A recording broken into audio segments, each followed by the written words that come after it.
बांझ माँ। कॉलवेल की आवाज़ सुनकर जैसे ही सुबह सुबह शांतनु ने दरवाज़ा खोला, सामने एक पुराना सा ब्रीफकेस लिए गांव के मास्टर जी और उनकी बीमार पत्नी खड़ी थी।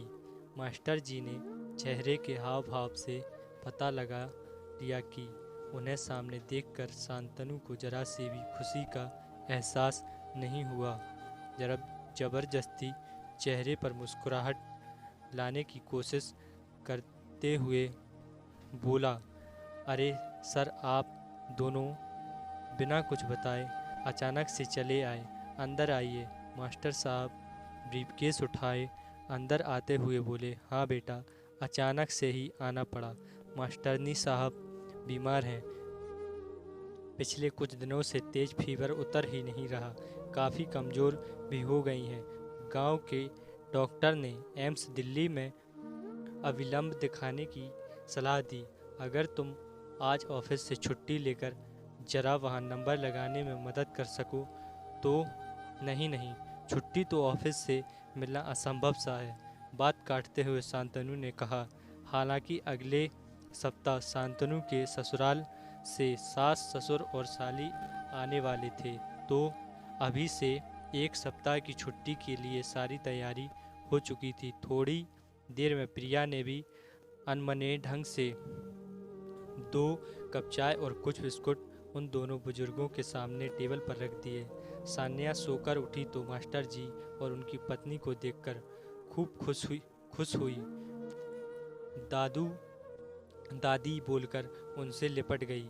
दरअसल 6 महीने पहले जब शांतनु एक सप्ताह के लिए गांव गया था, तो सान्या ज़्यादातर मास्टर जी के घर पर ही खेलती थी। मास्टर जी ने संतान थे और उनका छोटा सा घर शांतनु के गांव के बिल्कुल सटा था। बूढ़े मास्टर साहब खूब सान्या के साथ खेलते और मास्टरनी साहिबा बूढ़ी होने के बावजूद दिन भर कुछ न कुछ बनाकर सान्या को खिलाती रहती थी। बच्चे के साथ वो दोनों भी बच्चे बन गए थे। गांव से दिल्ली वापस लौटते वक्त सान्या खूब रोई। उनके अपने दादा दादी तो नहीं थे। मास्टर जी और मास्टरनी जी में ही सान्या दादा दादी को देखती थी। जाते वक्त शांतनु ने घर का पता देते हुए कहा कि कभी भी दिल्ली आएं तो हमारे घर जरूर आएं, बहुत अच्छा लगेगा। दोनों बुजुर्गों की आंखों से सान्या को जाते देख आंसू गिर रहे थे और जी भर भर कर आशीर्वाद दे रहे थे।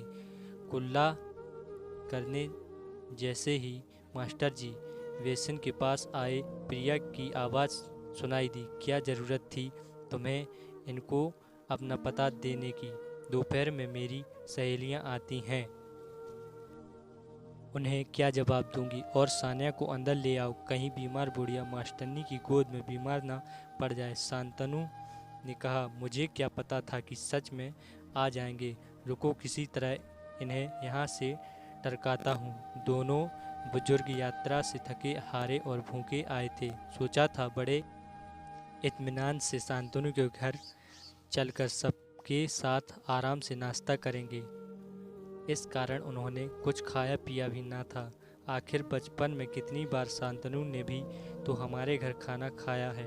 उन्होंने जैसे अधिकार से उसे अपनी पसंद के घी के आलू पराठे खिलाते थे।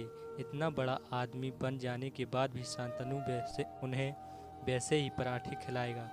सान्या मम्मी की तेज़ आवाज़ सुनकर डरते हुए सान्या अंदर कमरे में चली गई। थोड़ी देर बाद जैसे ही शांतनु हॉल में उनसे मिलने आया तो देखा चाय बिस्कुट वैसे ही पड़े हैं और वो दोनों जा चुके हैं। सान्या की पसंद के अपने हाथों से मास्टरनी जी ने नमकीन बनाकर गांव से लाते आए थे। एक पुराने पॉलीथिन में नमकीन वहीं टेबल पर दोनों बुजुर्ग छोड़ गए थे। पहली बार दिल्ली आए दोनों बुजुर्ग किसी तरह टैक्सी से एम्स पहुंचे और भारी भीड़ के बीच थोड़ा सुस्ताने एक जगह ज़मीन पर बैठ गए। तभी उनके पास एक काला सा आदमी आया और उनके गांव का नाम बताते हुए पूछा, आप मास्टर जी और मास्टरनी जी हैं ना? मुझे नहीं पहचाना, मैं कल्लू आपने मुझे पढ़ाया है, मास्टर जी को याद आया। ये बटेसर हरिजन का लड़का कल्लू है। बटेसर नाली और मैला साफ करने का काम करता था। कल्लू को हरिजन होने के कारण स्कूल में आने पर गांव वालों को एतराज़ था, इसलिए मास्टर साहब शाम में 1 घंटे कल्लू को चुपचाप उसके घर पढ़ा आया करते थे।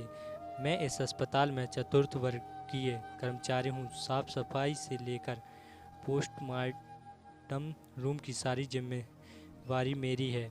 फिर तुरंत उनका ब्रीफकेस सर पर उठाकर अपने एक रूम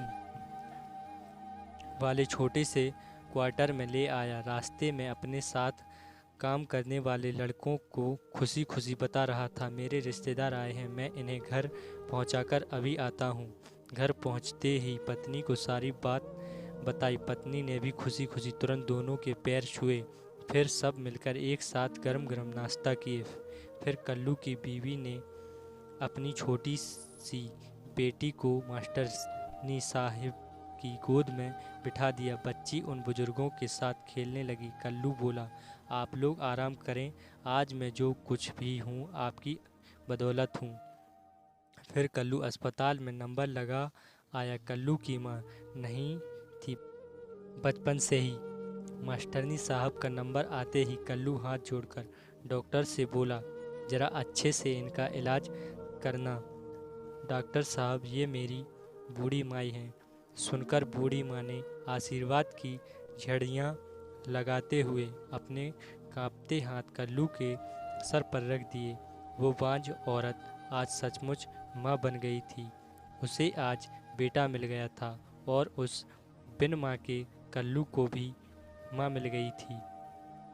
हेलो दोस्तों, तो कैसी लगी आप सबको ये स्टोरी? अगर स्टोरी अच्छी लगी हो तो प्लीज़ चैनल को सब्सक्राइब करें और वीडियो को लाइक करें।